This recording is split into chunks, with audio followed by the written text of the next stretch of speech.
बिस्मिल्लाहिर्रहमानिर्रहीम। आज हम बायोलॉजी के अंदर प्रोकैरियोट्स पढ़ेंगे। What is prokaryotes?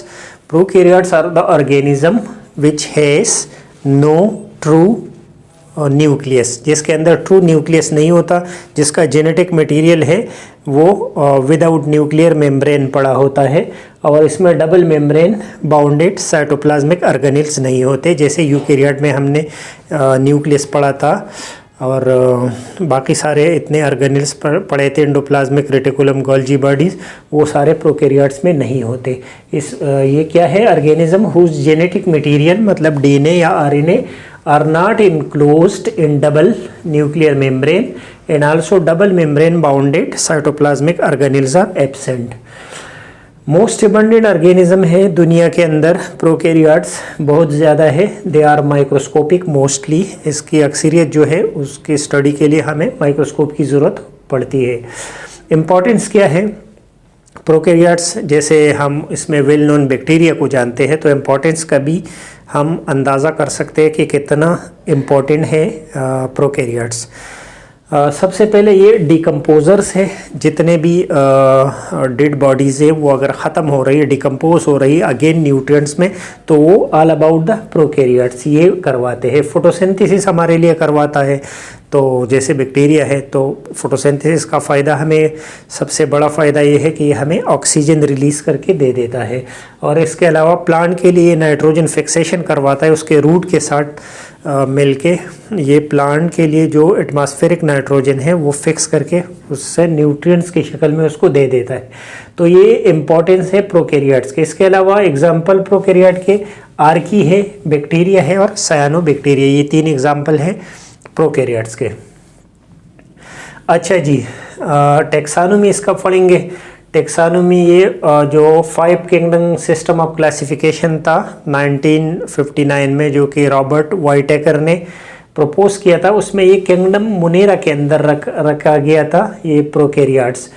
और जो बाकी जितने प्रोटिस्टा, फंजाई, प्लांटिया और एनिमेलिया है, इन सबको यूकैरियोट्स बोलते थे। ये 5 किंगडम सिस्टम था और इसी सिस्टम के अंदर प्रोकैरियोट्स को मोनेरा के अंदर रखा गया था। लेकिन बाद में पता चला कि जो किंगडम मोनेरा है इसके अंदर जो प्रोकैरियोट है वो आपस में भी बहुत ज़्यादा डिफ़र करते हैं। बहुत ज़्यादा ऐसे कैरेक्टरिस्टिक है जो आपस में नहीं मैच करते, तो इसलिए इसको फिर एक नया टर्मिनोलॉजी डोमेन के नाम से इंट्रोड्यूस हुआ। और फिर क्या हुआ, 3 डोमेन्स को बनाया गया। Differ so much that they can't be justified in a single kingdom, divided into domains. तो डोमेन्स क्या था? एक आर्की डोमेन बन गया, दूसरा बैक्टीरिया और तीसरा यूकैरियोट। यूकैरियोट में अगेन वही डोमेन सिस्टम में वही प्रोटिस्टा, फंजाई, प्लांटिया और एनिमेलिया को रखा गया, जबकि आर्की अलग हो गया, बैक्टीरिया अलग, और यूकैरियोट में वही 4 आ गए। तो जो अभी सिस्टम है 1970 के बाद वो क्या है? डोमेन सिस्टम है और 3 डोमेन सिस्टम है, जिसके थ्रू हम जितने ऑर्गेनिज्म है उसको डिवाइड करते हैं। फाइलोजेनी प्रोकैरियोट क्या है? फाइलोजेनी से मतलब है कि इसके इंसेस्टर ये कहाँ से आए, तो एक कॉमन इंसेस्टर था सबका। और जो प्रोकैरियोट का है उसकी प्रोबेबल इंसेस्टर का नाम आर्कीबैक्टीरिया है, जो कि फॉसिल की शक्ल में पाया गया है कि 3.5 बिलियन ईयर ओल्ड फॉसिल मिले हैं, जिससे पता चलता है कि आर्कीबैक्टीरिया इसका इंसेस्टर है प्रोकैरियोट्स के।